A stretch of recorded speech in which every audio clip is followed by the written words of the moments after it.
All right. Good morning. Good morning, ladies and gentlemen. Good afternoon. I pretty believe it's not an evening. Some part in any count this morning.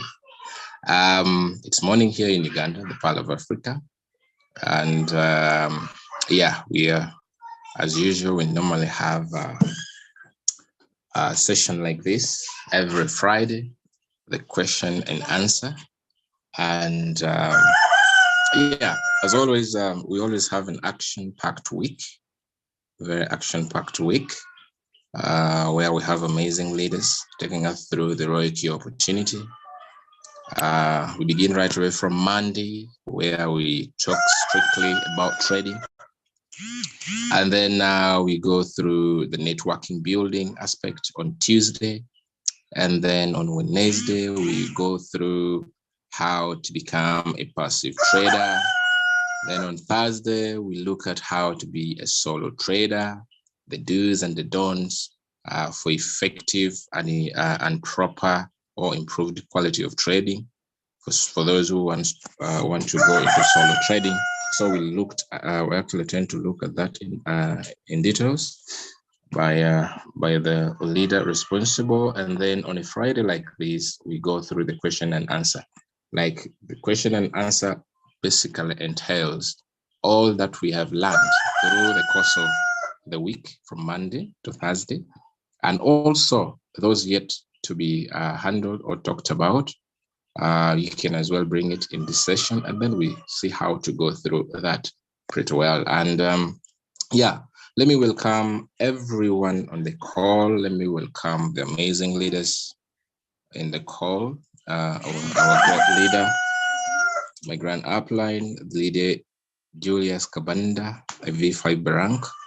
Let me recognize the presence of Annelene, leader Annelene from Team Royal. Yes, I think, if I'm not mistaken.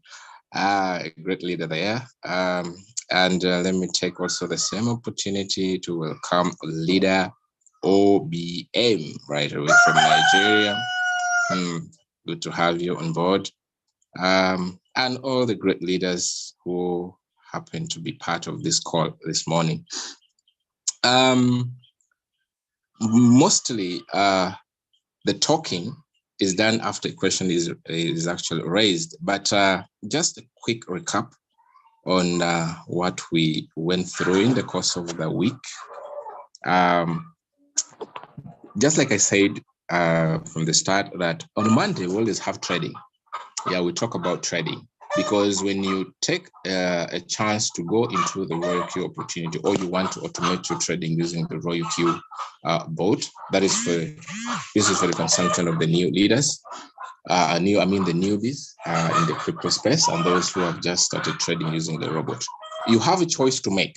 You really have a choice to make if you join the Royal Q community, especially if you want to venture into trading using this amazing robot. You have a choice to make. You can decide to be a passive trader, right? You can decide to be a passive trader, and a passive trader is the person who allows the bot to run or trade for him or her on autopilot, hands-free, with less intervention. And here, probably we'll look at someone who is okay with making between 0.5% to 10% of the trading capital on a daily basis, right? So if you're that person who may probably not have the time to have the time to learn a few skills here and there, or how to pick the coins by yourself, selecting which coin to trade, when to trade, and what percentage you want from the market. And maybe because of your work schedule, you are unable to attend to your robot most often. What you do is you can decide to be a passive trader, right? And with if you decide to go into passive trading, it means probably you have two choices to make still. You can decide to sync the strategies of the master traders, right? You can decide to choose and sync the strategies of the master traders. And then, as they trade and they make profit, you also make profit. Or you can decide to just use the default settings, the martingale strategy settings of the robot, that default for the default settings that the robot comes with. You can decide to just use that very settings on the coin you want to trade, and then you trade it on cycle. Now, when you're a passive trader, irrespective of which one you're going to choose, whether using the master traders or you want to use the default settings on the different coins that the robot comes along with, you have to have the capital. You really have to have the capital, because if you decide, for example, to use the master traders, they have rules. They have their own principle to follow. They will direct you exactly on how much you need to have for you to use the strategy. And they will also direct you on how many coins you will trade if you have that particular amount of money. You get that? So you can decide to go that way. You can decide to go to use the master trader, but you will have to follow the principle for you to realize actually the kind of results you see on their portal, right? But if you do the contrary, definitely you may not have the experience of the results that they have displayed in their portal. So you need to follow the instructions. And also, the other thing you need to know is when you decide to choose when you decide to choose the master trader, you must also put at the back of your mind that you're okay, and you're going to be very okay and free and fine with the deduction that they're going to be making from your gas fuel, courtesy of the percentage that they will get when you're using their strategy, right? So you can also as well, you should be okay with that, because that is exactly what is going to happen, right? So yeah, so that is one way. But then you can as well decide to use the default settings of the robot. Now, the default settings of the robot definitely uses the Martingale strategy of dollar average costing. Now, in that case, means you find that the number of times of the multiple buying ratio, the number of times that the robot will be buying at every margin a drop or percentage that is set there, the robot will have to double the amount, right? It has to double the amount. It has to double the amount that the robot will be picking. Let me give a simple example. Let me just share my screen briefly, and this is just an overview. Then we should get into the Q&A, because I believe through this as well, some of the questions may be answered for especially the newcomers or the new people. Let me just share my screen and take you through that. So let me open. Now, this is what I'm talking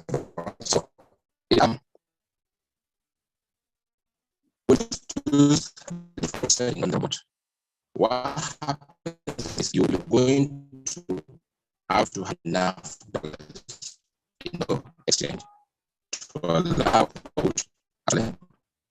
allow to use what is there. Let me just first move this. Okay. So let me just pick any other coin. All right, like for example, the coin, which if you check, I think if you check the default settings of Iron, this is what I was trying to talk about, the Martingale strategy, right? Martingale strategy of doubling or the multiples of 2. You have this. You have 4, you have 8, you have 16. Now, this is what this one basically means, that if you, depending on the amount you've set as your first buying amount, or the amount of dollars you want the robot to be picking, every other time the market drop at this respective percentage set, you want the robot to multiply that particular amount by these figures, right? These figures. So that is what literally this means. So it means that if you have, for example, $15 as your first buying amount, once you start the boat, the robot is going to enter into the market with this $15. Now, it will wait for a market drop, for a price drop by this percentage. It will wait for a drop in the price by 3.5%. Then it will pick the $15 again, multiplies by 2, because that will be the settings here for the first call, right? In the next call, what is going to happen is, from this point, should the price not go up, but rather goes down to 4% or by 4%, the robot is going to pick again the $15 that you allocated as your first buying price and multiplies it by 4. So that is what called the multiple. So you find at the end of it all, you have 2, 4, 8, a multiple of 4s. Now, the beauty about this is that if you have the capital, the Martingale strategy works pretty well, because yeah, it narrows, or it reduces the average price, or it brings the average price more closer to the current price or the price of the market at that particular time on the sports market. In that, any shift in the market, any shift in the direction, or a change or a reversal in the market, you are out of trade, because the robot is going to close the trade in profit, right? So this is simply what it means. Because, for example, if we put a constant amount here, it means, for example, if you had your first buying amount as 20, and then the drops by 3.5, the bot is going to multiply 20 by 2, that is $40. So it means from this point, you're going to have a $40 amount invested at particular on the first call. But When the robot makes a buy at this, it establishes an average price. An average price, which is simply like a benchmark. A benchmark, merely normally referred in a simple term as a benchmark. A benchmark that allows you to check. Okay, that allows you to determine whether you're in a floating loss or you're in a floating profit, right? Let's give a simple example. If this was the current price, right, and then the robot makes a buy at this point, it's going to establish an average price that's somewhere here, which will act like a benchmark over which, if this current price of the coin moves above that price, you'll be in floating profit. But if it is still below this average price, you will be in floating loss. As simple as that. Now, this one acts like a benchmark. It acts like a reference point. It acts like in a simple time, it acts like that benchmark to determine whether you are in a floating profit or floating loss, right? So, but let's give another example. Now, this one is when we use 20. We use we use a constant number of times here. That once the market drops at this, one time. Once the market drops by 4%, buys one time. What is going to happen is it is going to establish an average price midway, right? Meaning if the price is here, the average will be there. But if you use the multiple of 2, which is the dollar average costing method, what is going to happen is instead of the average price being established midway, you're going to bring the average price closer to where the current price of the coin is. Meaning, if the coin was on a downtrend and any shift or any reversal happens, you'll find that you're already into the floating profit. And that is the beauty about the dollar average, the martingale strategy. So that is just an example of someone who may probably want to use who would probably want to be a master trader. A passive trader, but when using the default settings of the coin found on the robot. Now that is one way. Now, but if you then decide to go into solo trading, ladies and gentlemen, if you decide to go into solo trading, then you are this person who is saying, yeah, beside the robot trading for me, I want to acquire more extra skills to enable me reap big from the market. You can use actually both. You can be both a passive trader and then a solo trader, right? As the bot is working on autopilot, you can as well also be determining or picking the coins you want to trade to maximize profit from the spot market using the bot, right? But then if you decide to go into solo trading, ladies and gentlemen, this is what you need to know. It's a common mistake I always see, even in the groups, even in my team, that most people trade because others are trading. And also, some people trade because somebody told them that, oh, this coin is doing well. This coin is really doing well. And, because of the noise and excitement, then they find themselves entering into the coin. Ladies and gentlemen, don't make that mistake. If you decide to go into solo trading, you need to know that you are already tending towards professional trading. You're already becoming a professional trader. And professional traders don't just jump into trades. They don't. They are very skeptical and they calculate their move. They are always very calm. They want to first of all confirm every trade. However much people are excited, they want to first of all ascertain if that would be the best area of value for them to enter the trade. Because somebody probably excited might have joined the trade a little earlier from somewhere down when the value of the coin was still down. So you find that through that, the person is already in profit. But for you who is just going to join, put at the back of your mind that you're still going to have an average price going to be established. So you need to be a kind of trader who don't just trade because others are trading. You need to calculate your movement, right? So when you decide to go into solo trading, you expect to make between around 10 to 20 or 30% of your trading capital on a daily basis. Now, this is what is key. If you go fully into solo trading and then you learn the skill, these percentages can go even above 30% in a day. Because the essence of going into solo trading is opening up to learning. You open up to learning the skills that will enable you determine when to enter the trade and which coin to trade and when to exit the market. Right. So you will expect between 10 to 30%. That is a minimum. But at times you may even get a little lower depending on how volatile the market is on that day. You can even get below 10%. But the beauty is you at least don't fail. You make some profit. Now, this is where you use what we call a strategy, which we branded as one-shot strategy. A one-shot strategy is a strategy where you just enter into the market once, right? You enter into the market, or you set your robot to enter into the market, and once the percentage of set for the market to take from that particular coin is achieved, the robot sells, and you're out of that trade. You're out. The coin is sold, is traded normal until again you command the robot to do so. Now that is that. So here is where a lot of we do a lot of mentoring. This is where we do a lot of Zooms on so that people can understand the concept of picking the coin to trade by yourself, right? So above everything, you have to put at the back of your mind that no one controls the market, right?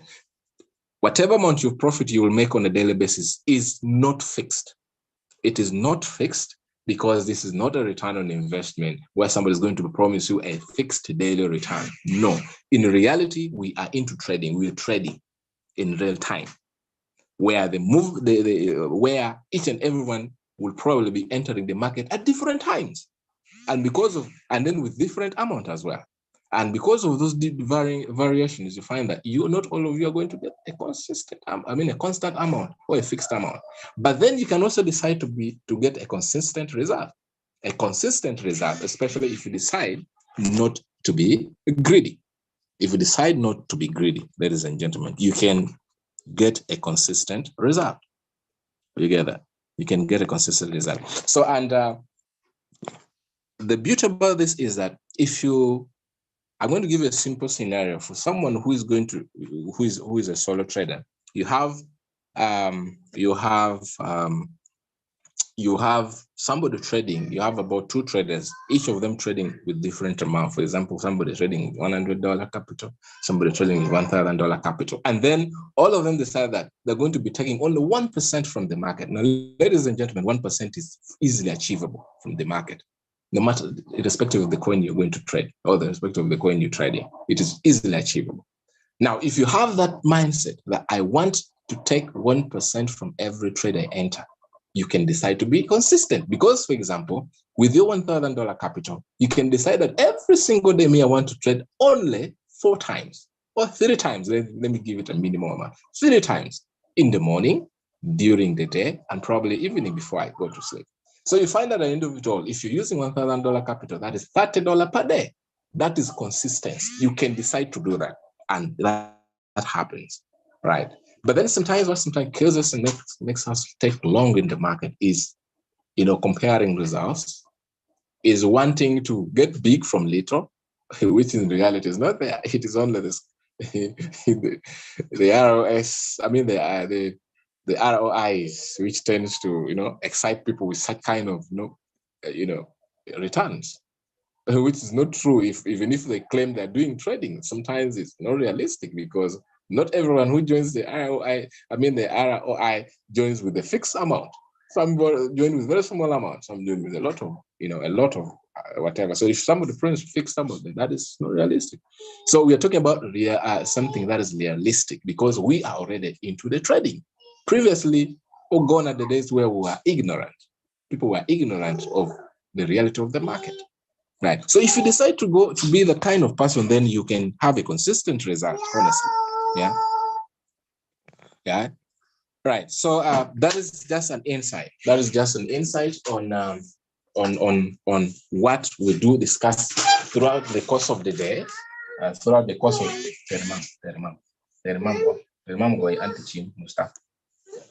sorry. Yeah, so this is what we generally discuss in the course of the week. And normally, our great leader Julius normally takes us through all that, how to go through the different trading strategies that we would want to go through.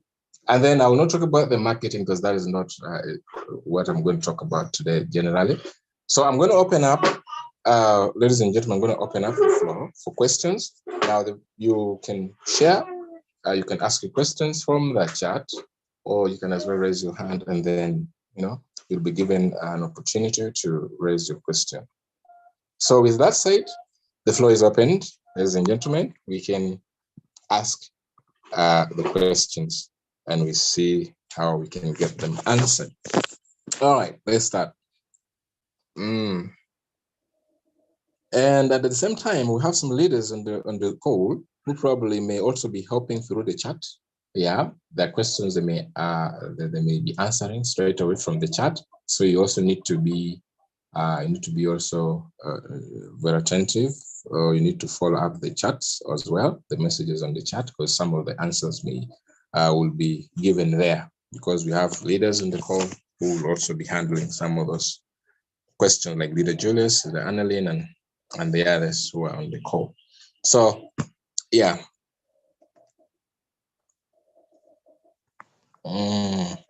Same.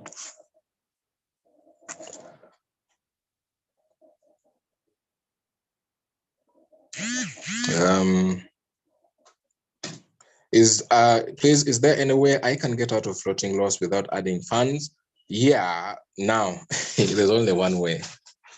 According to me, the only one way is you have to be patient. Then you just have to be patient. If at all you have some more extra capitals that you really wanted to maybe pump into the coin, but you feel like you don't want to do so, you can just use that very reserve to trade other coins. But if you don't want to add any coin on the coin, if you don't want to add any money on a coin that is already in the floating loss, the only option is to be patient. Just be patient, wait for the coin to pump. Once it gains value above the percentage at which it is at a floating loss, you'll be out of that trade and in profit. All right, so that is the only way I can advise. But then if you want to get out and you have some reserve of capital, you can do two things. You can only do two things. One, you can decide to either do manual replenishment or do auto replenishment. Now with the auto replenishment, it just requires you opening up the margin call or increasing your margin call. And then, the margin call limit, or the number of times you want the robot to buy the dip. And then you open up your margin call, because what is most eminent and what we have always seen is that since the robot is an artificial intelligence set to follow command, what happens is at times when it goes into your exchange wallet and finds that the amount in there as the balance is insufficient compared to what you set as your first buying amount, or complete is not there, it stops the margin call, meaning it stops buying and waits only to sell, right? So the essence of opening the margin call is to allow you buy, but at the same time sell the dip, right? Because we always say that the boat works in either way, depending on in any kind of market. It can work, it can give you profits when it is in a downtrend, but it can as well give you profits when it is in an uptrend. Now, what you will only need to do is, all right, maybe I hope I answered the question there. The only way is just to wait for the market to bounce.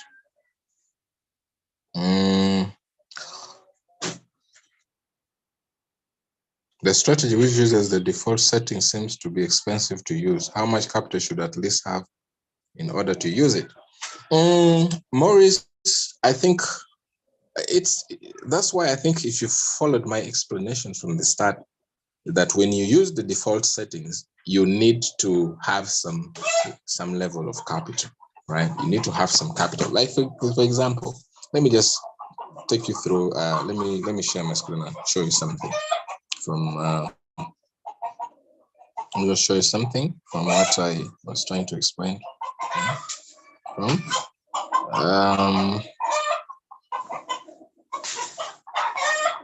Okay. Now, example of this coin.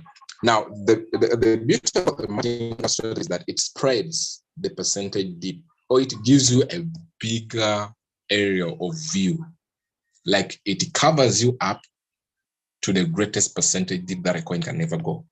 Like, for example, if you see on this, that this default settings on iron is that you have 3.5 plus 4, that is 7.5, plus 4, that is already 11, right? 11 plus 5.2, that is 16. That is already 24, right? 24 plus 10, that is 24 plus 10, that is 34. 34 plus 12, that is 46. Now, it means these default settings can get you covered even if the coin goes down to over 46%. You are covered. But when you're using the martingale strategy, the good thing is because of the because of the multiple of 2, sometimes you may not even, you may not experience any dip to the tune of negative 46%, because at least at every level that the coin is dipping, there is a retracement or a pullback, right? Which pullback, if you had set your distributed and take profit allocation, let's say within 1 to 1.3 or 1.2%, that can be covered. Then once it pulls back, once it goes down again, there will be a pullback. Once it goes down, there's a pullback. So at every level, you find that there is a pullback. Now, those pullbacks is what you'll be benefiting from. And because of the multiples of 2, the average price will be more closer to the current price at which the coin was bought when the market dropped at these respective percentages we're seeing here. So it means definitely, it means that you will not go so much into a negative 46, unlike someone who probably placed their multiple buy-in ratio to be a constant figure, right? Be a constant figure throughout. For them, sometimes you may go, it may really take you around there, or probably end around 30 something, right? Because you're not doubling, you're not bringing the average price at that sub position that the robot made a buy closer to the current price at that point when the robot made the buy. So you're likely to go along, but still, you still benefit from the sub sales as the market is going down, right? I hope that answered your question. I hope that answered your question. My leader, you.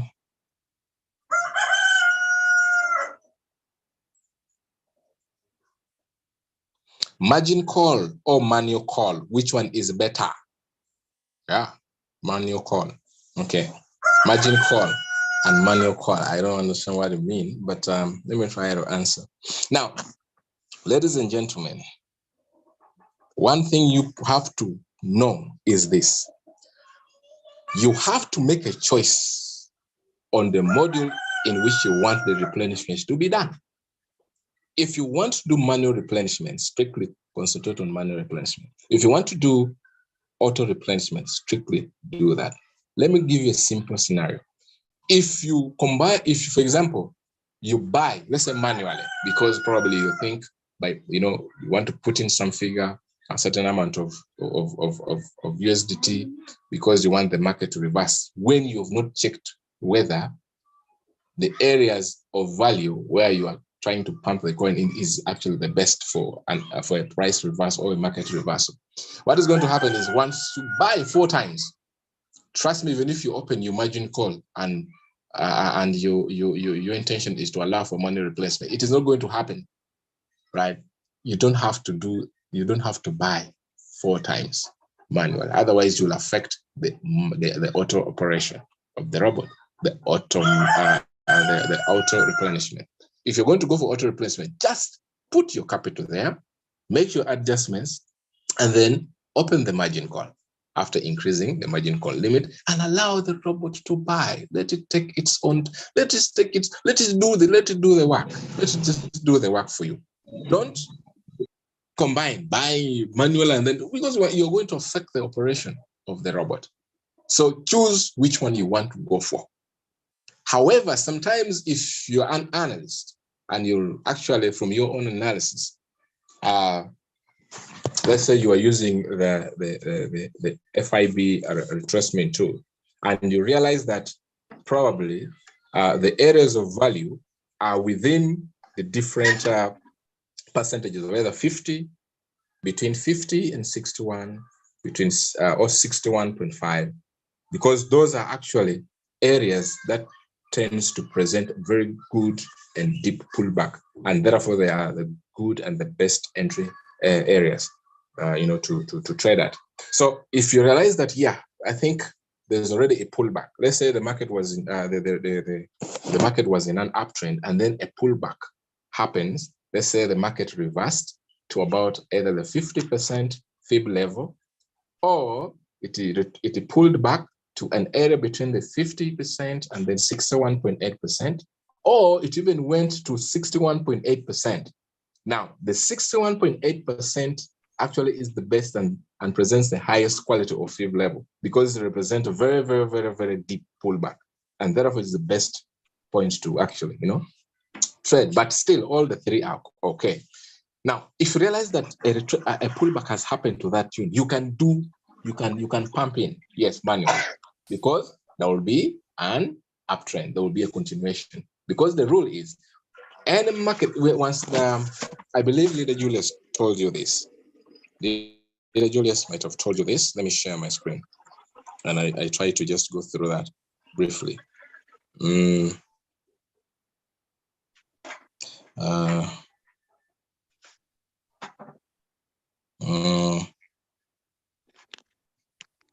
me just do this. Let me share my screen, and I try to open my. All right. Try to use this.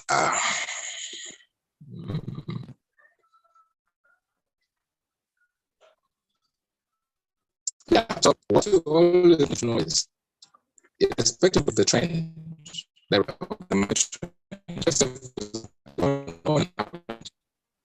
once you see on the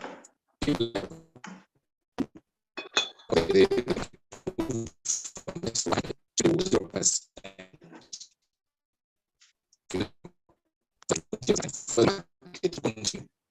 What happens is this: market have to retrace 50 or 61, or just be uncertain, because that pullback gives that momentum to continue moving in the direction it was actually previously moving. Right. So what is happening? I create loads. Just a minute. Just bear with me. I don't know why it is taking long.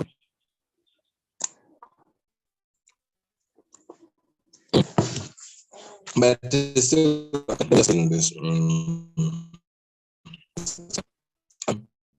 Assume we have our all right here. Let's give a sample of this coin. Let's give a sample of this coin.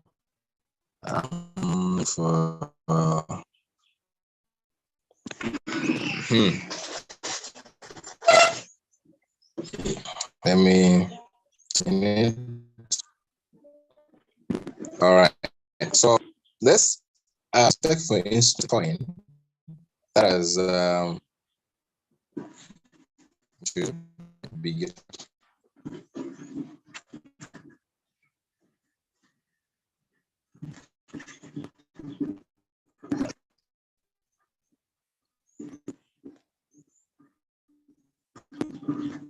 just a minute. Okay.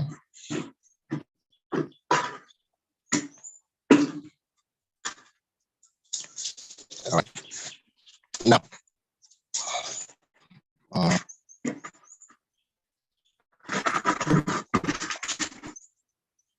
trying to misbehave. This is what I wanted to explain. That if the market, let me just try to use this. The market. Let's assume this is our 100%, and then it's 0%. So the market will go from here, right, to the point. Right. Now, for this market to continue in an uptrend, it has to pull back midway to the 50%, probably the 61%. The momentum to come and break that, because the reality of the thing is after supporting resistance levels, and because the areas of support level, what is that they present the good areas of during the move trend, and therefore it allows you to get in at a better price actually relative to the price had been already. Now those levels are the ones I told you that one is one. There is a between 50 and 61, then 61.8%, and then there's 0. Now, when the market pulls back to 50% level, that's actually a great competitive level because it represents a deep pullback. Then when market pulls to the 50 between 61.8%. So apologies, my leader Musa. Yeah. Your line is breaking. We can't hear you clearly. Sorry. All right, let me. It's okay now. Much better, my leader. Thank you so much, my leader. You're welcome. Sorry. Okay. Let me just. Okay. Let me just explain this. That I'm going to use this part just to explain.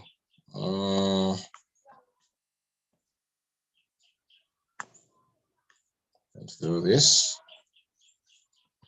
I can see my drawing tools, but it's okay.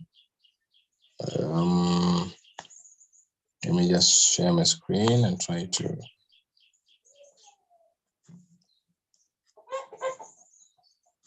All right, so let me just do this to explain. Now,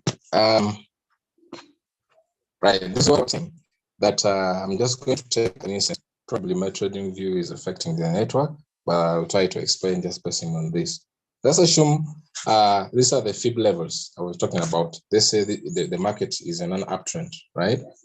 It already went and touched the 0% from the 100%. What happens is for this market to continue in an uptrend, the market has to first of all pull back, right? Pulling back will mean it is coming to, it is trying to look for an establishment on an area of support, which will give it momentum to go up and actually break through that 0% level, which is probably this time our resistance. Remember that when the market moves from down and touches that level on top, right, and then it is prevented from continuing, that one becomes a resistance level. Now, once it pulls back, and then the market reverses from that particular point where it has pulled back, that one becomes the support. Now, the support gives the market momentum to move and break through the previous resistance, so that as it goes above it, now this time it will be the new support, because definitely it will have to come back, it will retrace back to gain momentum to continue in its trend. If it is an uptrend, you have to continue in an uptrend. Now, what happens normally is this, that if you have to enter any trade before you join any signal, once it is sent, try to ascertain. Look at if the market is within these levels. If it is not within those respective levels, respective fib levels, this one here, these areas here, the 50, the 61, and then the 100%. Or probably let's say this was an uptrend and then the market is already pulling back, right? Let's say it is around here, but you know that you're 50% here. The mean is here. What you need to do is you establish your entry price here. You wait for the market. You wait for the market here. Don't rush, because definitely still it is going to come down to gain momentum and go up. So either you wait for the market to or come within this area, or you can enter from whatever level you are at, and then just try to measure what percentage this is before the coin can reach the 50% fib level. So that as you set your entry price, as you enter from that point, if the market drops to the 50% fib level, the robot is able to buy again, but this time the best strategy to use is you have to use the multiple of 2, so that it pushes you quickly, so that any slight movement from here, from the 50%, even just midway, you're already in the profits. So that as long as the coin is still continuing up, you are just in profits. You get that, right? So that is actually the essence of being a solo trader. You don't just enter trade. Now, coming to the other question, the question of just a minute. The question of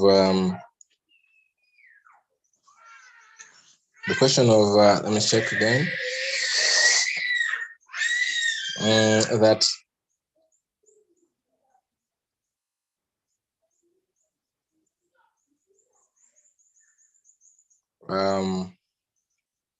margin call or manual call. Now, when I think I did explain that on the issue of the margin call. I think you were trying to mean the automated. I don't know what you mean. Maybe you have to speak so that I can get your question very clearly. And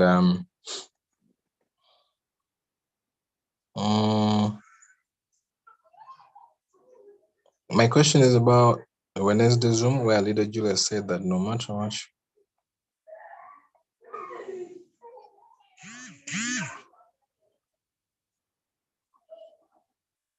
Hey, that Leader Julius yesterday on Wednesday, he did say that no matter what you have to open 4 margin call.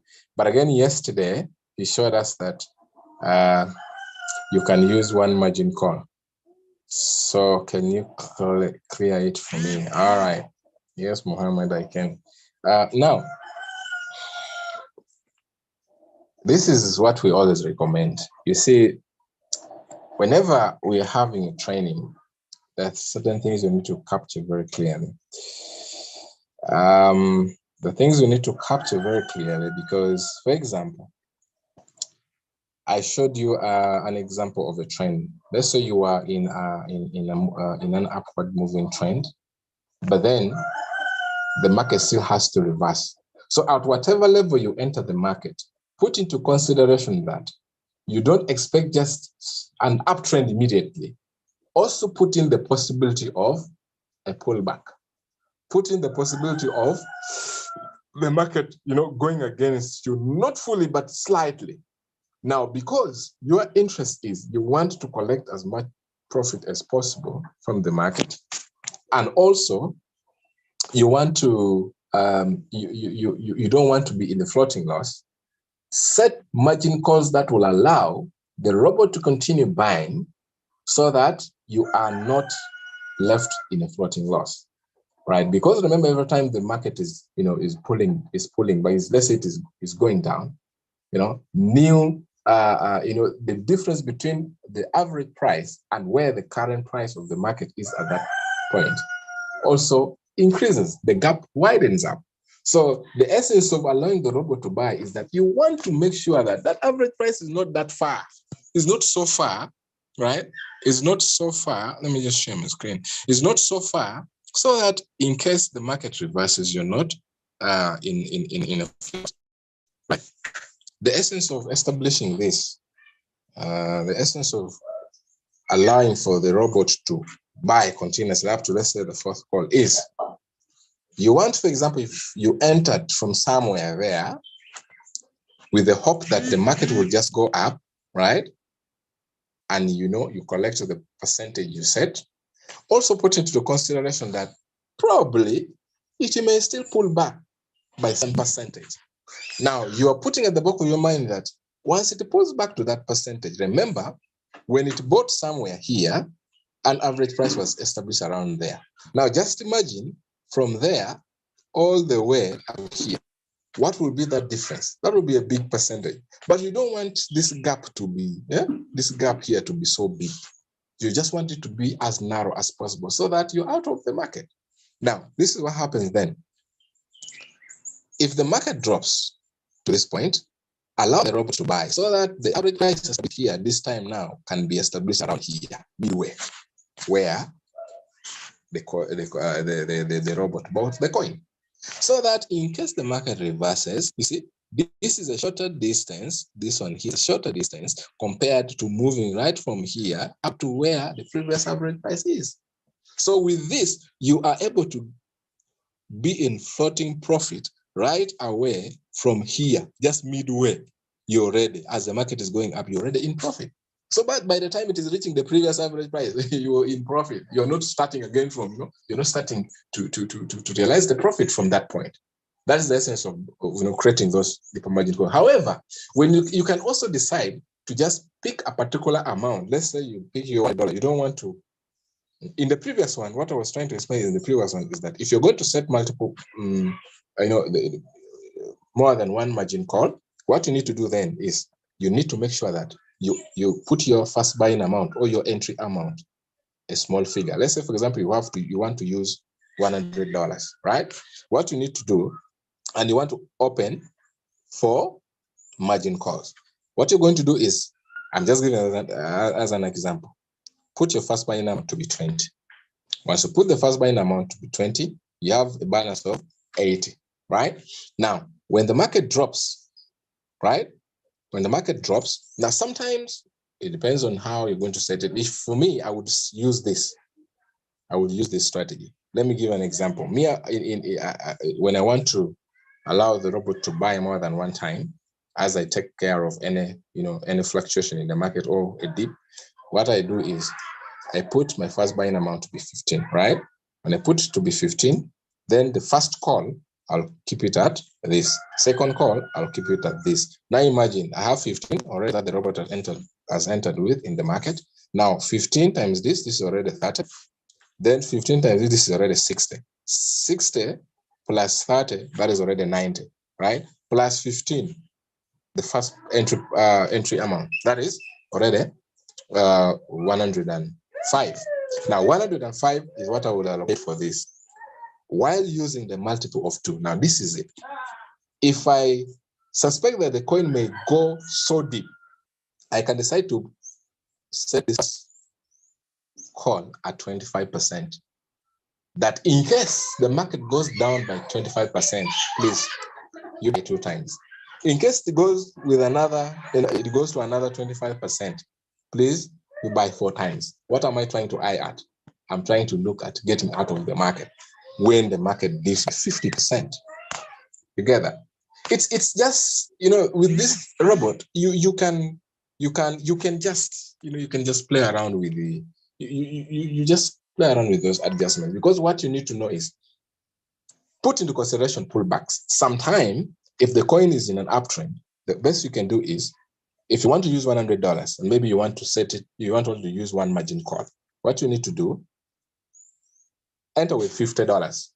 Then put your first buy-in, put your margin, the first call, which is because for you, you're using one margin call, right? So put this percentage, adjust this percentage, right, to a figure. Now, it's unfortunate my TradingView is trying to interrupt my network, but I wanted to show you something. When let's say, for example, you already have the 50% fib level there, this is the 100%, and then this is the 0%, and the market was moving upwards. Then a retracement was made. So for you, you are eyeing at 50, but then you also have this 61.8. Now, what you need to do is you're going to, if you enter from this point, or let's say you enter the 50% level, what you need to do, measure this distance from the 50 to the 61.8%. What is that percentage? That is the percentage you will put here, right? You can put a percentage of this difference here from the 50% level to the 61.8% level. That is what you're going to put as your first call, as the percentage, the first margin call drop, the first for the first call. Now, after putting that, let's say, for example, this distance was let's assume that this distance was what was happening again? 100, then we have 0, and then a 50. Then let's say we have 61.8% there. Now, this is what is going to happen if you were eyeing at this level. You set as your percent buy-in price around there. Let's say it was 0.5%. Now, you need to measure this distance also, just to put into consideration that element of in case it pulls back to the 61.8% level before the market reverses. You want to still, because the 61.8% is actually that level that presents one of the the best it gives you the highest quality. It is actually one of the highest quality fib level and gives you very good deep pullback. Because now imagine if the market pulls up to the 61.8%, all this distance, you'll be in good profit from 0 to 61. This is some good percentage. Now, what you need to do is, after creating your entry price at 50% level, and then the robot picks it up, or it enters the market, or it buys. Now, put into consideration this difference also at the 61.8. This percentage is what you're going to set as your first buying amount here, right? Then you double the figure, because doubling the figure, remember you're pumping in more money, right? You can decide to pump in more money or double the figure, or you can just even keep it at 1 if you want to use $100 specifically. So you already entered from this level, the 50% level, with $50. Now, the market pulled back to the 61.8% level. That difference, let's say it was 1%. Now, because it is 1% here, the robot is going to pick the other remaining $100 and put in the coin. Now, after putting in this coin, what is going to happen is this. If the average price was here, after the robot making a buy from the 50% fib level, what is going to happen is a new average price is going to be created here, midway between where the previous price that the robot bought at, and then the new average price, the new or the current price where the robot bought at. That is the 61.8% level. Now, this average price, just imagine, should the market now be reversed from this point and begins moving up, what is going to happen? So from here, you'll begin collecting your profit. You will be in floating profit all the way as it is going upwards to the 0% level. So that is simply what that means, right? So I hope I have tried to make some sense to the person who asked the question. So it doesn't really matter, but if you're also limited with capital, you can just put that at 50%. You only want the robot to buy at 50%. That is for someone who is scared. Enter, if you want to use $100, enter with $50, set your first buy, you set the margin call to be at 1 only, and then set that percentage drop, the margin call drop percentage at 50%. Then put the number of times once, or the multiple buying ratio for the first call just to be 1. So that when the market pulls down, or it goes down, or it dips by 50%, the robot is able to pick the other remaining 50 and put on the coin. Then in total, you have $100. Then you wait for the journey upwards. Yeah.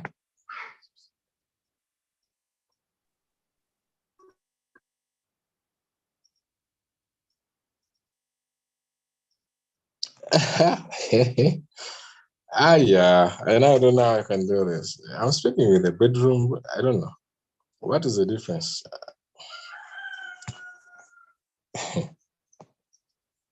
Oh, that's so unfortunate. So Rashid, you're not getting me, or what? Now, there's no any better way I can explain the. I cannot shout. That's how I speak anyway. So I don't know.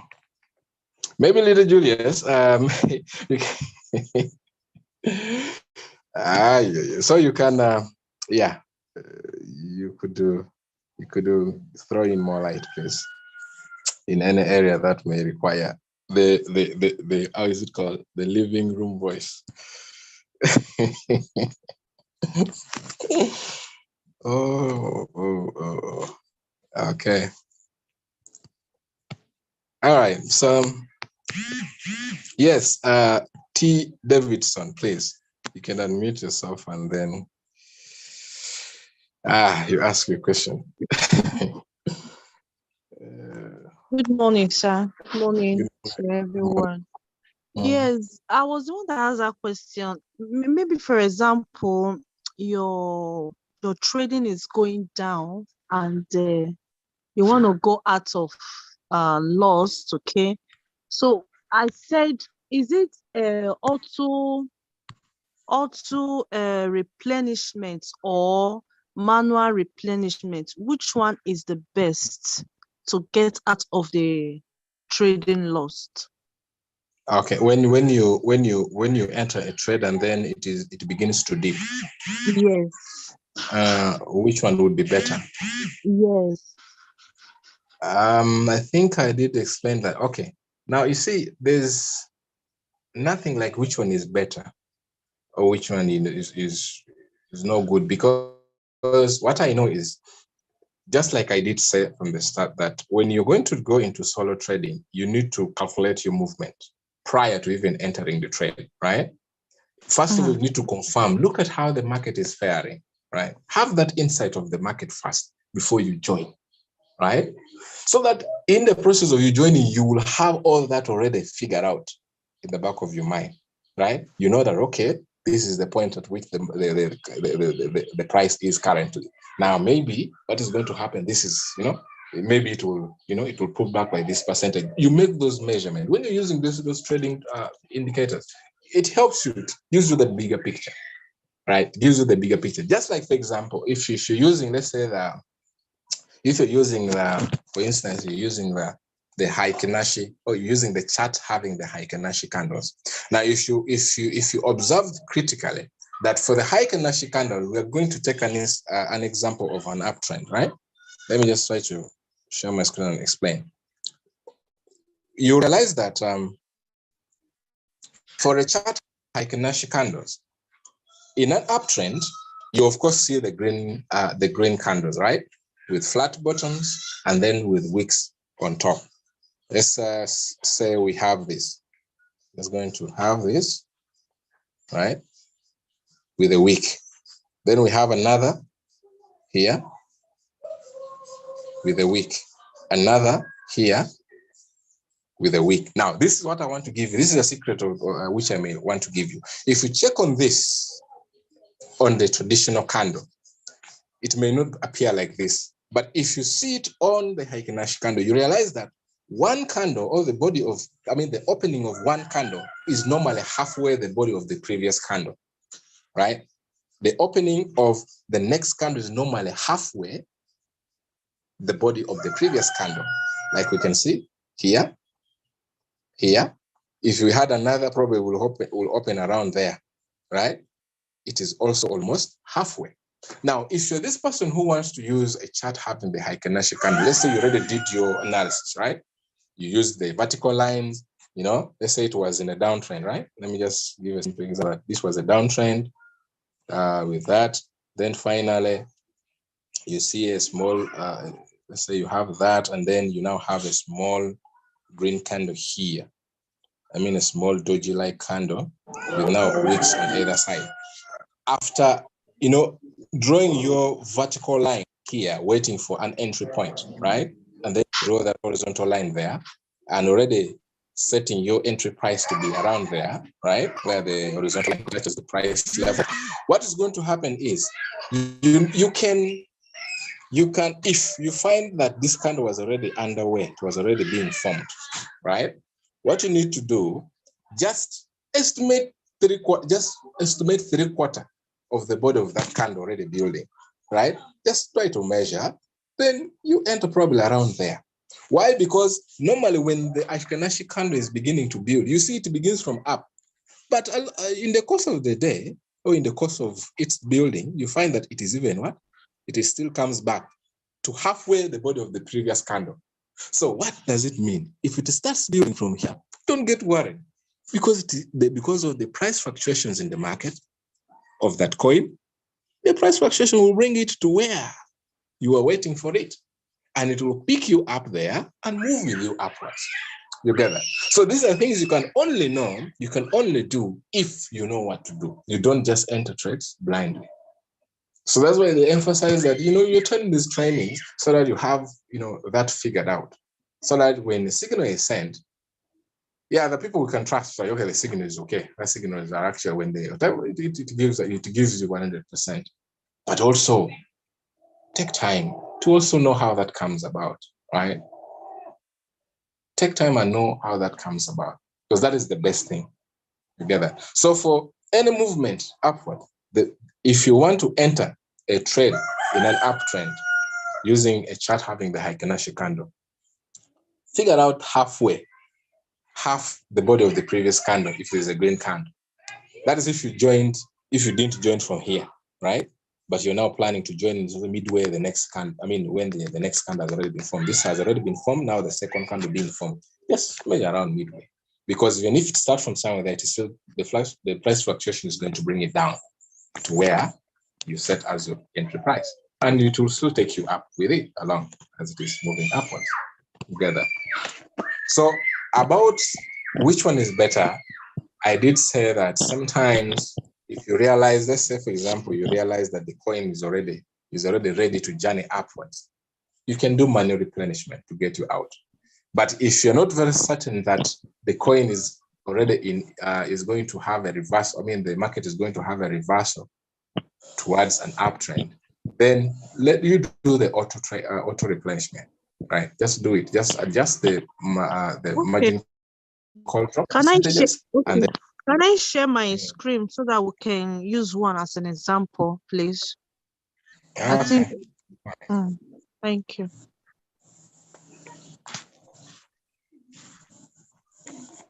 I'm not able to share. Okay.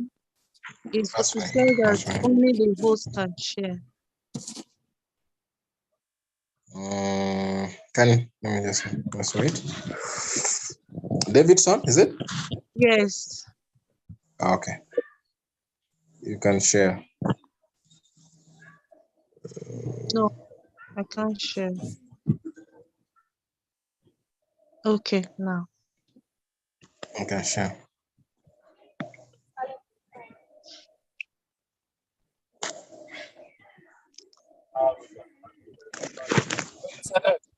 Okay, because I don't even know how to use the trading view. That's the main problem. So this is the one I did this morning. Okay, just now, so I didn't even know what I'm doing. Okay, let's take for instance this one. Okay, let me. Which one will I take now? I don't know. You are really into floating losses. I don't know what you're doing actually. All these markets, I bought them last year when I just entered the Royal Queue. So even my upline, they didn't understand it the way people understood it now. So that's how everything is like this. So I'm trying to get out of the market. So now, let's take this one. Okay. Okay. for BCH, right? Now, Sorry? for BCH. Yes. Now, first of all, you can do two things on this coin. If you, let's say, for example, the coin is already down by negative 82%, Yes. but your position amount is only $11.4, right? Yes. Which is very small, right? Now, you can decide if you love this coin that much, you can decide, for example, if you pump in another, let's say $12, do you know what is going to happen to that percentage? How much The dollars? return rate?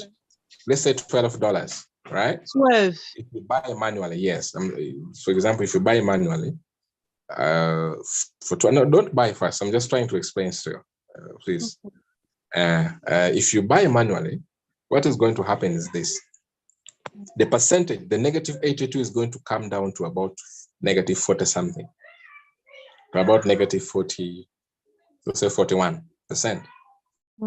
Now, that is a reduction, right? That's a reduction, right? Yes.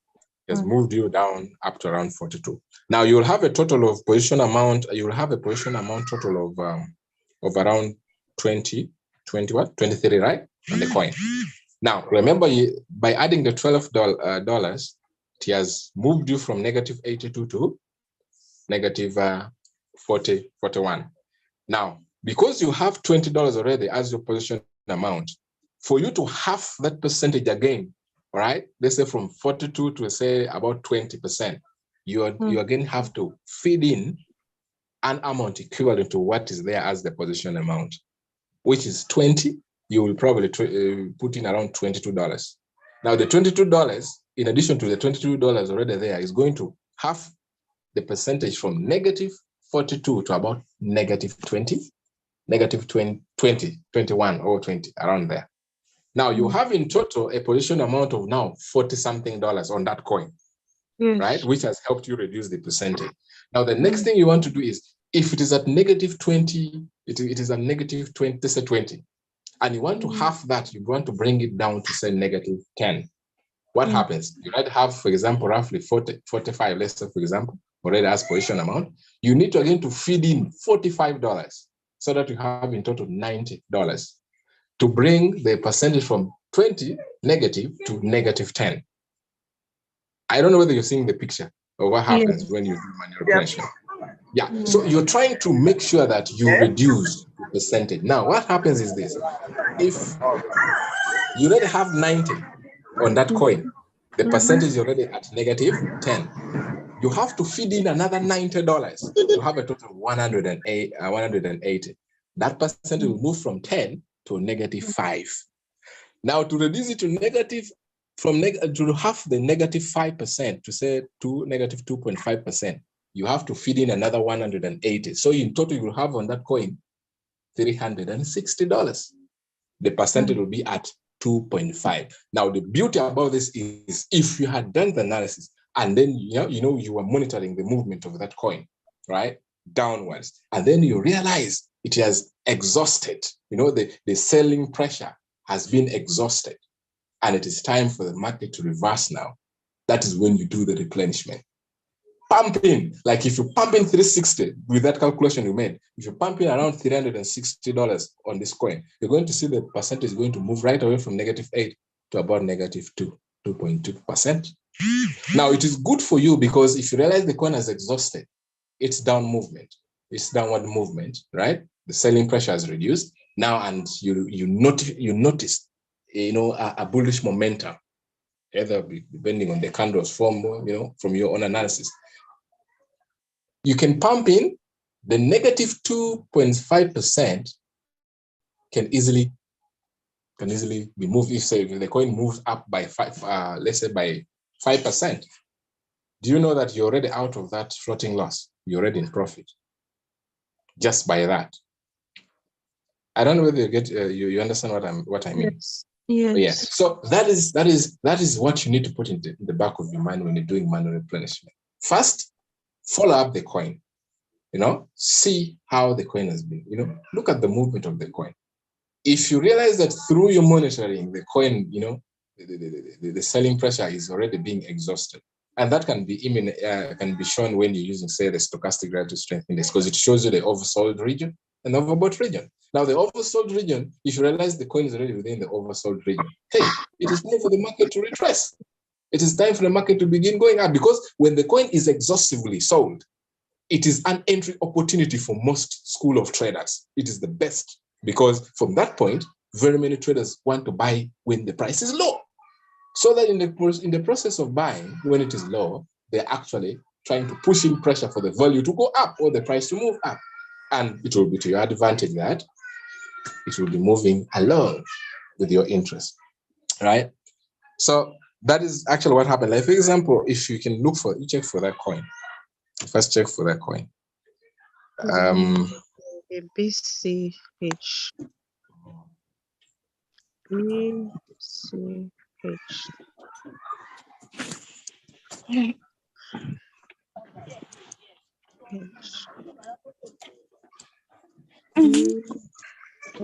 I can't use my trading view because I think it interrupts the network. So I think this is better. BCH USDT. BCH. Oh, okay. See it. And look for the one on Binance. Binance, and that is okay. Yeah, so try to reduce the height. This is BCH, okay? USDT. Reduce the height. Reduce the height. Right.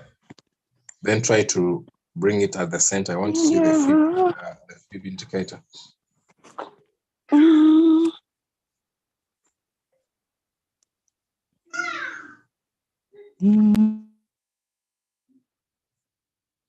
All right. So that's the 4. Try to bring it towards the center, please.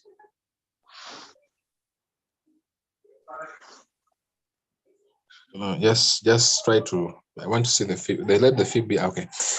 Now, from the look of things, your coin. Now, the best you're going to do is we're going to that coin has overpumped, right?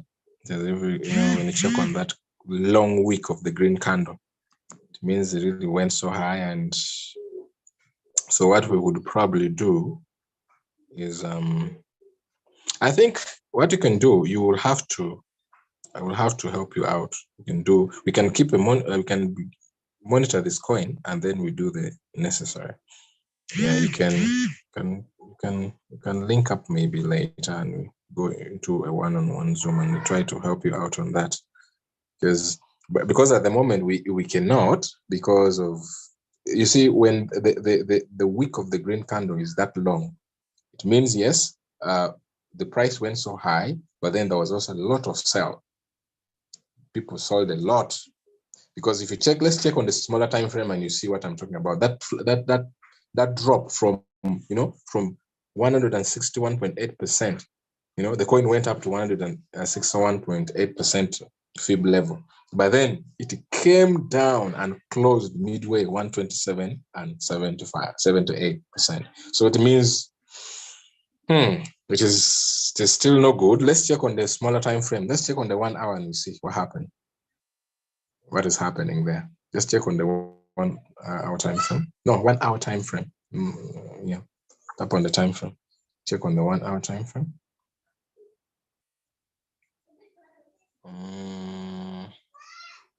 Okay.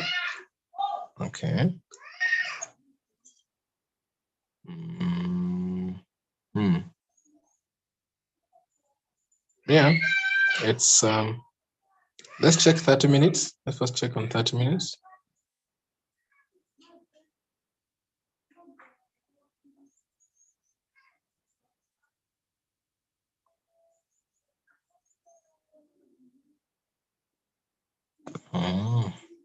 Okay.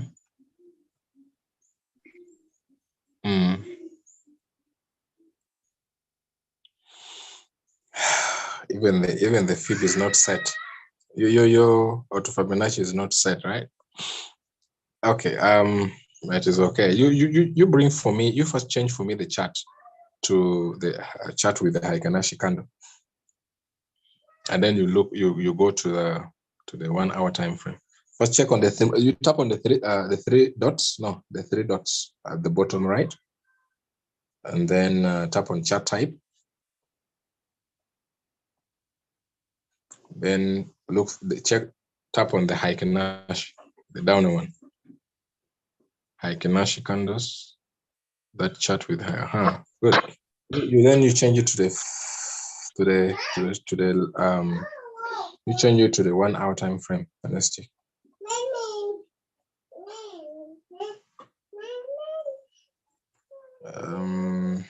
Okay. You move the chart at the center. I want to see the levels, the fib levels, the markings. I want to check the levels. Okay.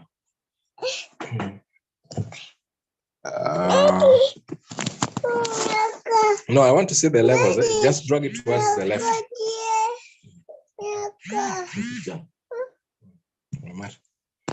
Just drag it towards the. Okay. So I think what we need to do, let's keep tab on that coin. If it is a coin you want to replenish, but we shall, just like I said, we can have that one-on-one, and I see how I can help you get out of that. Right? Yeah, we shall have to. Let's wait for that countdown, because there's a lot of indecisions within there. If you check on that, the candles, you try to enlarge it. There's a lot of indecisions within that point, whether to go up or go down. But with that retrace, there's a retracement that has to happen fast. But there's a lot of indecision there. That's why you see those candles. Let's do that Let's check on another coin, maybe with a bigger figure. I don't know whether all your coin has those small position amount.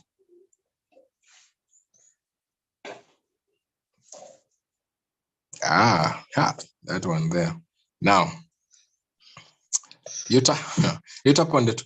Did you remove any money from these coins, or they're still intact? Did you tamper with the money on them? No, I didn't remove from this one. But all these ones, yes, I removed from these ones. Okay. Then probably what you're going to do is let's do that zoom, because on that coin, this one this morning, this BTC was minus 40 something before, so I added like 200, so that's how this one is like this now. First up on the trade settings, and I check on because now with this one we can only do we could do, unless you have the money, but this one we could do with Bitcoin. We can do auto replenishment. We can just try to make adjustments on our margin call limit so that we benefit from the sub sales, and we shall do the settings anyway, just to help and to help us do that. We're going to, because even the strategy mode has to be changed if we are to benefit from that, because this money, if we happen to pump in more, what is with that percentage? Yes, it will reduce to about -6, but let's first monitor how BTC is going to perform, right? If we notice some pump, we can do that. But if not, we can just benefit from the sub sales as we wait for that pump for the meantime, huh? Because we cannot really. I will not recommend you add more still on this, because yeah, we shall explain more. We shall see through that. Okay. Yeah, just because I see there are those you've posed, and it's just a lot. That's a mess. That's a lot. That's a lot, and you cannot continue doing that. Yeah. So I hope. Is my volume so low?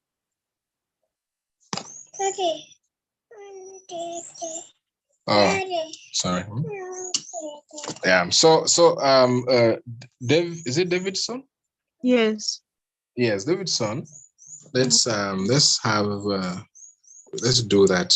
Just for consumption of saving time, we can do that at some appropriate time, so that I can help. But at least you have the picture of the manual replenishment and the auto. The manual is only good if you can study the movement of the coin and you are certain that the downtrend is exhausted, or now it is an opportunity for an uptrend or for a bullish run. That's when you can do that. Absolutely. All right. I hope the volume is, people are complaining about my volume. I hope it is still, is it okay now? Is it clear? Yeah, for me it's clear. I'm hearing you perfectly well. Okay. Yeah, so let's do that, please. Let's just do that and we'll see what happens. Okay. When, right now or later? No, later, after the Zoom, please. After the Zoom. But I don't know how to reach you. Okay. Can drop your number. That is what I did the last time. You didn't get back to me. Right, sure, you give me your number. Yes, but you give me yours so that, because I'm the one that need help more. So I have to. Sorry. Yeah. Sorry. Okay. Let me. All right. Let me drop it. In the chat. You just drop it in the chat. I just read. Let me give you, it is 81136 all right, it is here.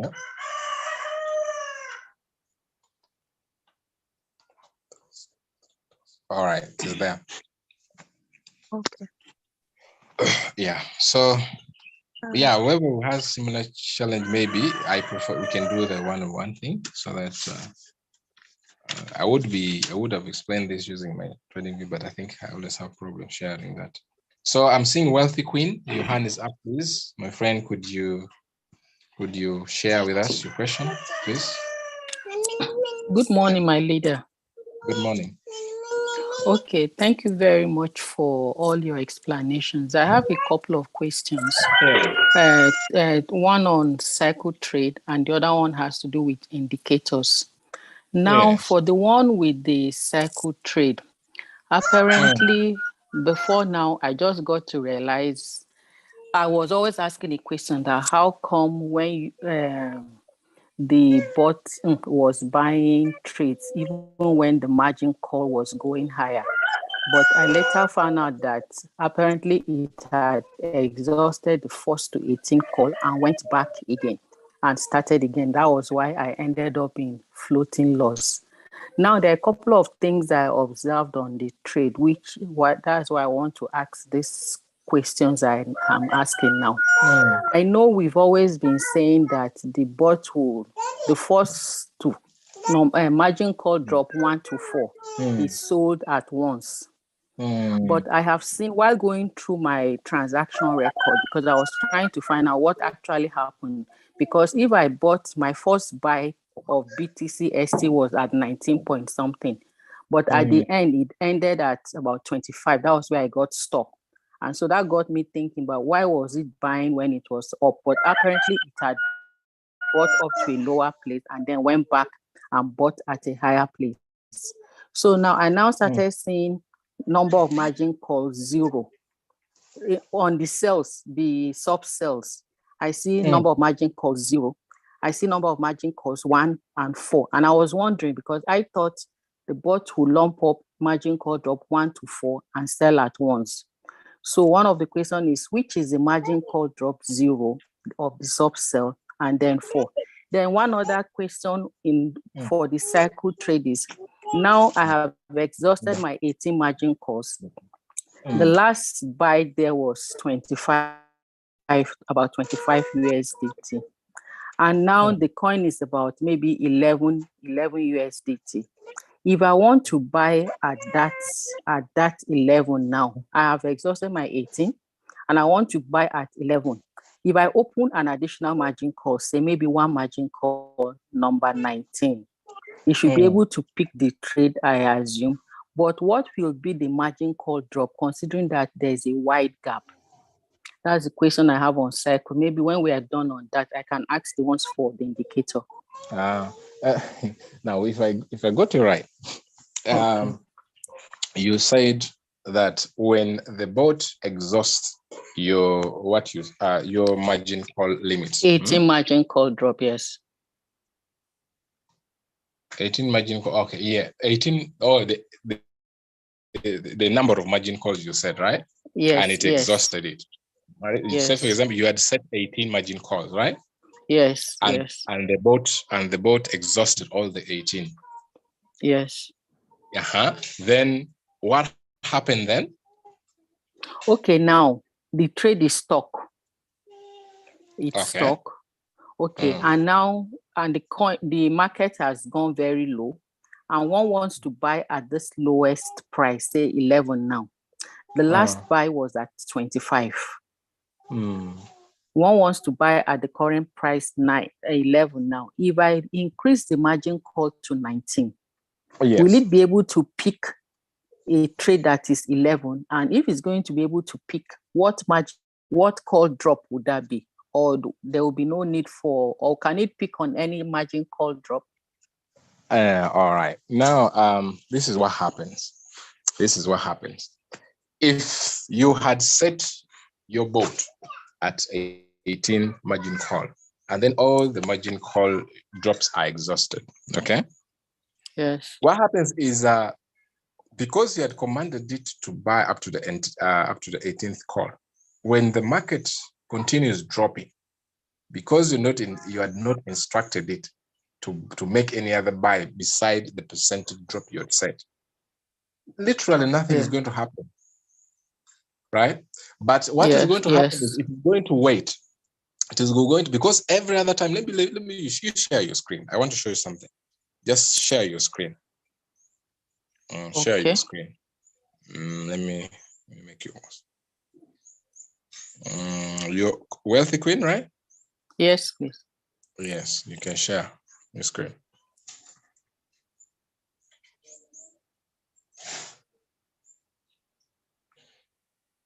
All right, share your screen. Let's go practical because okay. Right now, this is what is it? This is 15 margin call, right? It has already made 15. Yeah. I stopped it when it was coming. When it came down to 15, I stopped it. I reduced it to 15. So you just stopped it at that. Now you tap. Yes. Now you tap on the sub warehouse.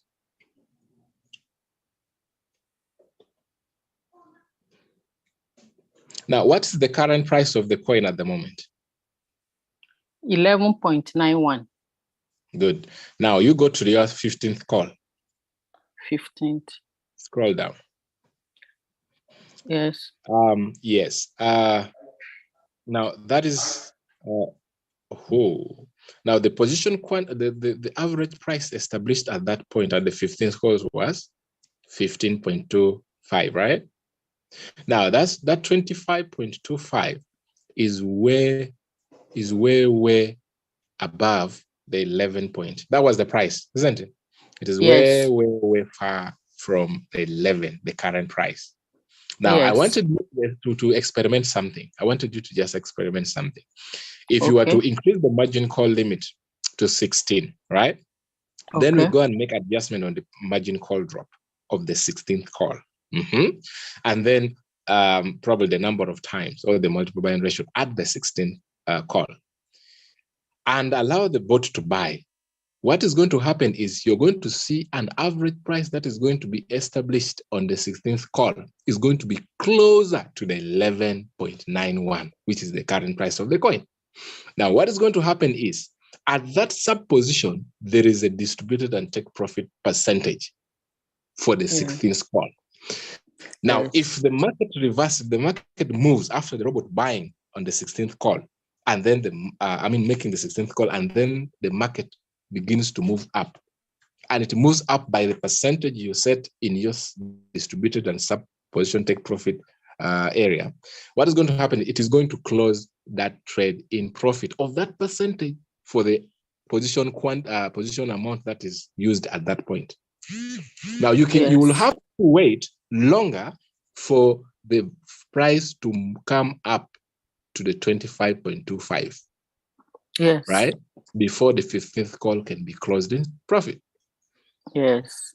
You get that? So the only thing you can do is it still goes back to, whether if you're signal dependent in the group, you can see once a signal BTC is sent in the group, what you're going to do is you're going to see what percentage, what is the entry price that they have given in the signal, right? Okay.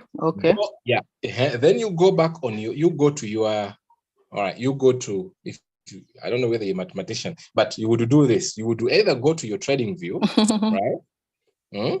You go to your trading view, okay, pick your price range, measure, right? Measure from the current price of the coin downwards to where the price or the price that they have set on the signal is. You measure it, the current price of the coin downwards to where they've set as the first preset buy-in price, right? Okay. Then just see that difference. Then you quickly go on your margin configuration and set that percentage as your margin call drop percentage, so that once the price goes down and touches that the price that they have given you in the signal, the robot is able to pick, and then it will give you the percentage. Actually, I needed to do this practical. I want to do. Sorry, is this? Am I supposed to pick from the current price or the price at which I bought last, the 25, to pull it down to price? You will pick from the current price. Let me give a simple example. Let's say the signal in the group was sent, and they said, buy BTCST, right? Entry price, or you enter at, let's say, 10.2%. Yes. I mean, yes. 10.2, right? 10.2 is the price. Right? Yes. So what is going to happen? Is this. You go to your trading. Do you have a trading view? Yes, please.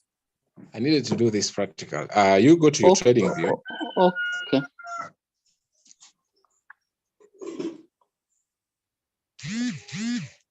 So that you know what to do.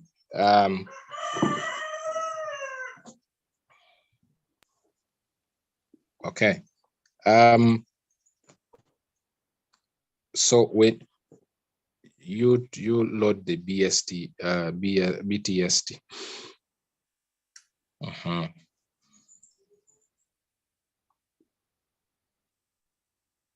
Okay.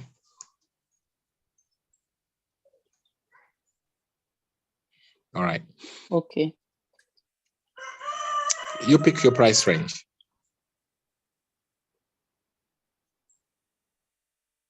Pick your price range. Yeah, I have. Yeah. So you just you measure from the current price. Okay, put it there. Then you drag it to where 10.5 would be. Drag it downwards as you monitor from your.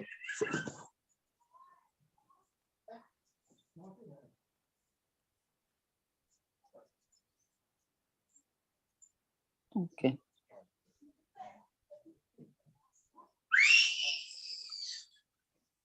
About 12.16%. Sorry. Just a minute.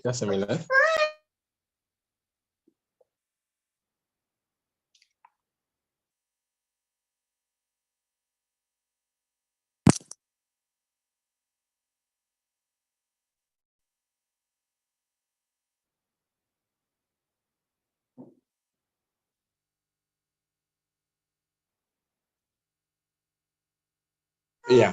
So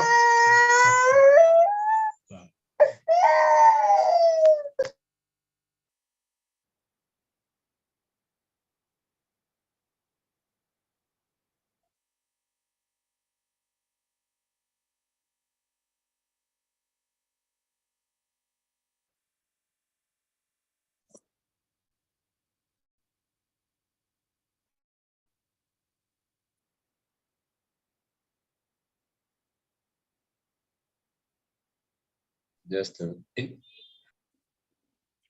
with you. All right, sorry. So let's give a simple percentage. Let's not keep it that bad. We are looking at a small percentage as of preset price, right? Because that is about 12, which is a lot. Let's keep it at you adjust it backwards to, let's say, 11.2. Let's just pick a small percentage. 11.2. Right. 11.2. Okay. Upward. Let it go up. Keep it, take it at 11.2. No, I mean the price. Because remember, when you are setting the preset price, we don't use the percent, but we use the price itself.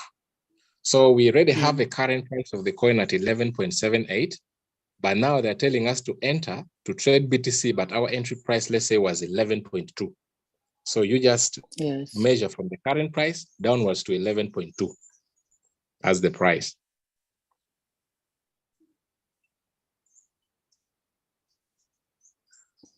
Move it upwards, move it upwards, move it upwards. No, move it upwards. I'm looking at the price. Look at the right, where the price is. Don't look at the percentage you're measuring, but the price is what I want. Yeah, that's.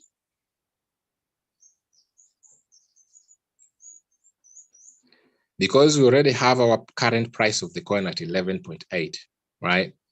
But then they're telling us to enter when the price drops to 11.2. So we want to see what is that percentage difference, right? That is what I want. So you put it from up and then just pull it downwards. As you monitor from the right, if the percentage, if the price comes to 11.2, just take it to 11.2, 11.2, 11.2. All right, around there. Okay, yes, there we are. So that is negative 5%, right? 5%. Yes. Now, what we are going to do, if we realize that, okay, that is the price at which the bot will buy, right? For us to take the percentage that is in the signal. Yes. Now, what we are going to do, that we are going to go back to our robot. Let's go back to the robot. Let's go back to the robot. Okay. So so the negative 5 is already our margin call drop percentage for the 16th call. So you go to the trade setting. Yes. Right? Tap on your trade settings. Then you increase your margin call limit to 16 because we are looking at the 16th call, right? That is the area we're focusing on. Then the percentage, let's we're not going to touch on that percentage because we're looking at the sub position percentages. That is what we are interested in, right? So let's assume in that signal, they were telling us to take 2%. Okay. So we are going to go down on the 16 sub position, right? And then, you tap on the distributed and take profit allocation. And then you go to the 16th, Then you adjust that percentage to 2%. Yeah, the 16. Keep it at 2% because the signal was saying 2%, right? And then you confirm. Okay. Now, after confirming, let's go to the margin configuration. We want to feed in our negative 5%. It was negative what? It was negative 5%, isn't it? All right, so you tap on the margin configuration and we go to the 16th call and we adjust that margin call drop to 5%. Okay, do I save, or since it's an example, I should just leave it? You can save, or it doesn't matter. You can let's first demonstrate. Let me just get what, Okay, so back to, is it trades? Settings. Is it on the preset price? No, you're not going to do anything on the preset price, please. First. Oh, okay.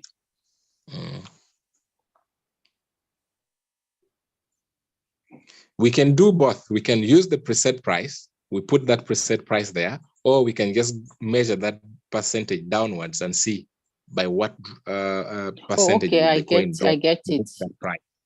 Okay, the call margin. So, okay, I get it. So you tap on margin configuration, and then can save, and then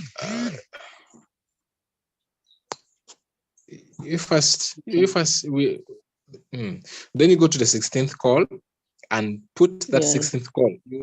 You adjust that percentage to 5. Keep it at 5. Okay. It was 5.1. It was okay. Just keep it roughly at 5. You see? Yeah. Then you will now determine how much you want to be, to be injected on the coin at that sub position. You get that? Okay. So if your first buying amount, how much is your first buying amount? 15. Yeah. So if it is 15, maybe say you want to inject in, let's say $100, right? So you're going to just simply multiply it by the number of times. You just multiply, right? Okay. Or you can adjust the 15 maybe to a round figure, or you can entirely put it at $100. Then here you only keep it at 1 times. You get that? Okay. That is for the 16th call, remember, only. So you just put it 1 time. The other side you put $100, or you can put there 20. Then here you put 5 times, right, as the multiple buying ratio of the 16th call.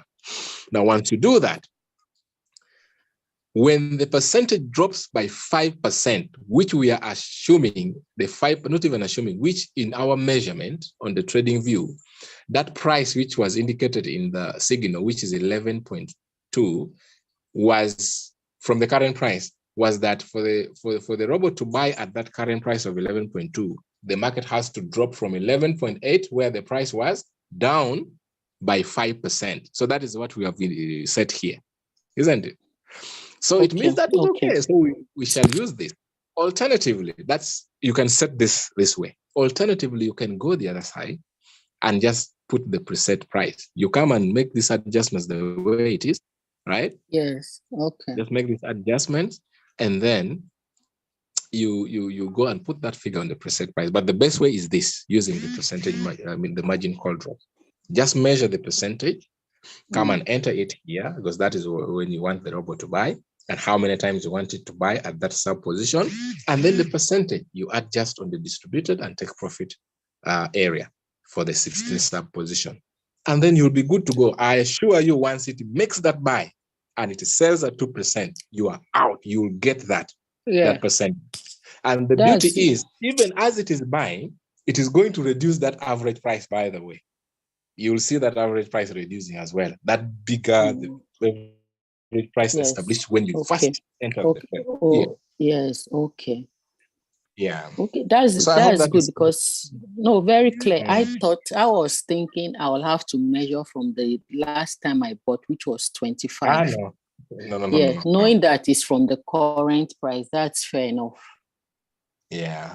No, this is like I just shared with you. From the current price is fair enough. I thought one has to get Yeah. Okay. So then this other question about in a subcell, when you see number of margin call 0, what does that mean? You first go back and we see number of margin call 0.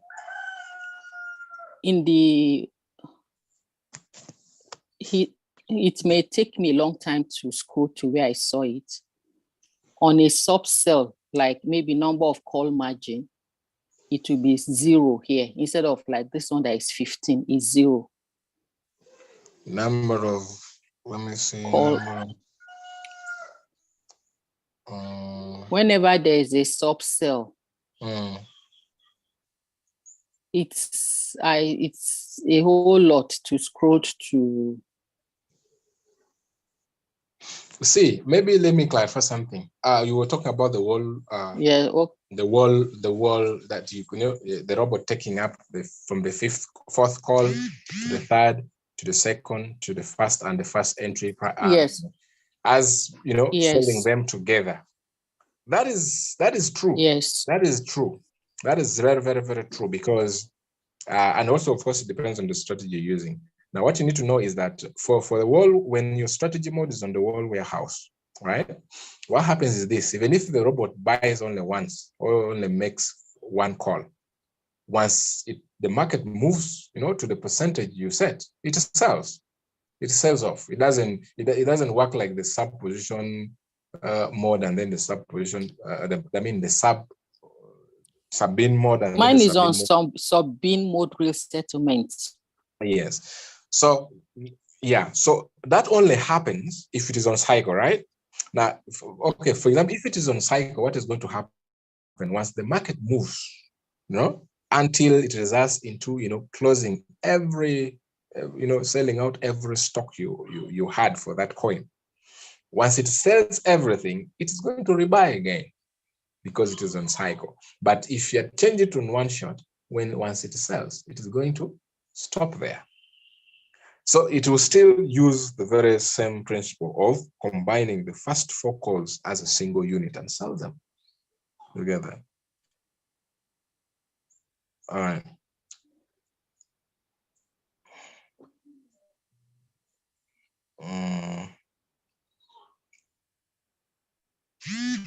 Okay, so maybe so let me give some room from some other person. Okay. Yeah. Yes. Thank you very much. You're welcome.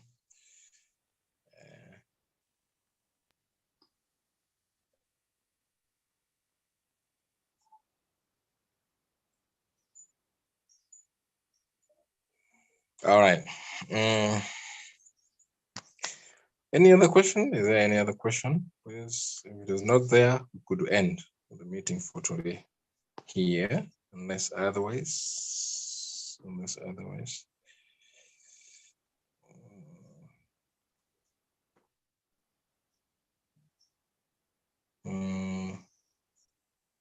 iPhone 3030, please.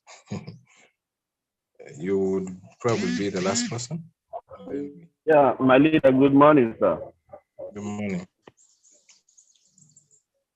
Good morning. Please, can you throw more light on that? Can you hear me, sir? Yes. Please, the setting. I didn't got the setting well. That the setting you showed us before. Network showed me out, so I could not get the setting. For the what? The trade settings setting of the yes, for the one shot. For one shot. So, when the coin is when you're trading a coin that is on a floating lot. There was a time you made mention of if the market is going deep, then the setting you showed us. I think I either 5 margin call, but I didn't get the setting. But I got the margin configuration. But the settings I didn't got it. Is it when I was talking about this other fellow who just the lady here, the Wealth Queen, or no, before then, earlier. For as the settings for one shot. Yes, sir. Now I think I did say that if you're trading one shot, you need to actually you need to give consideration for any market drop, right? Yes. You notice like 100% that once you enter and then finally the coin is going to move, it is going to move in your favor because of the fluctuations in the prices. People are selling, people are buying, people are selling, people are buying. So once a large quantity of that coin is sold and taken back into circulation, definitely the price drops. And so those considerations, the fluctuation of the market is what you have to put in the back of your mind. That's why you then have to give in a consideration for the robot to continue buying if it drops at a certain percentage, right? Because you're not very sure, you're not the only person entering trade. As for you, you're entering, somebody is looking for an exit opportunity, right? As you're buying, you have slightly pushed the price to the percentage that person was waiting for, and the person sells massively, and then the market drops. The price drops. So you don't want to put yourself in a scenario where somebody makes a big sell or people make a big sell from the market and then the value drops completely and you're already so much into the negative. So you need to put consideration for those drops. That's why when you're making your settings for the one shot, make sure that you giving room for some for either 1 or 2 or 3 or 4 margin calls, just depending on how much capital you want to use. If there is a specific amount of capital you want to use, you can restrict yourself only to either 25% drop in the value. That's when you want the robot to buy again, or 50%. That's when you want the robot to buy again, or even 100. But then, of course, in that scenario, you will be looking at you'll be looking at a bigger time frame. You want you'll be taking your time. Yeah, you'll be taking your time definitely. But if you're a quick, you are this trader who doesn't really want to take long in the market, then you need to make sure that the margin call drops are as small as possible, and then you maximize your exit by use of by making adjustment on your multiple buy-in ratio using the multiples of 2, right? But then still you have to ascertain the market. Still you have to ascertain how the market is through using the trading view. I believe you've been attending these trainings. So the trading view gives you that insight of the market, right? And the best way to benefit from that is use the FIB levels, the FIB levels, the 50, the 100, the 0, the 61.8. Those are the best. Those are the best FIB levels that gives you good areas of value to enter the market at, right? So just pay consideration of those. Yeah. All right, good. Yeah. Okay. So if there's no any other question, I think I will beg to end here for today. It's already coming to midday. Yeah. So yeah, thanks for being there. Thanks for attending the training. I believe, yeah, you picked something. If your question wasn't answered the way you expected, probably you can still get a leader, probably, and then they help you and clarify. But if the question that was in your mind was answered, then that is very good, and we look forward to next Friday again. If I'm busy, I'll be there again, and then we go through the session together. But still, as I dropped my number there, in case there's any challenge, still we can discuss it out. We can always discuss out and see how best to help each other. As a community of REQ, we live by each other. I mean, we live by helping one another. So that we can really, we can benefit together. Yeah. So thank you for being there, and thanks for attending. It's been a good session. It's been a nice one. So I personally also learned from you people, and I believe you also learned from me. So let's link up again next Friday. And even in the course of this other daily Zoom, I'm always there. Yeah, sometimes once in a while, I'm also there. Okay, most of the time I'm there, though silent. So if there's any question that you may require clarified, yeah, we can always do that still in the different Zooms. Yeah. So from me to you, have the blessed Friday. And yeah, and a happy weekend ahead. Okay, bye-bye for now.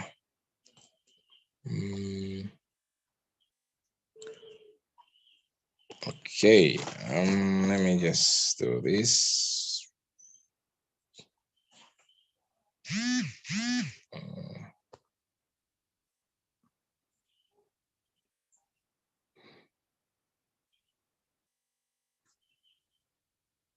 Okay. All right, kwaheri.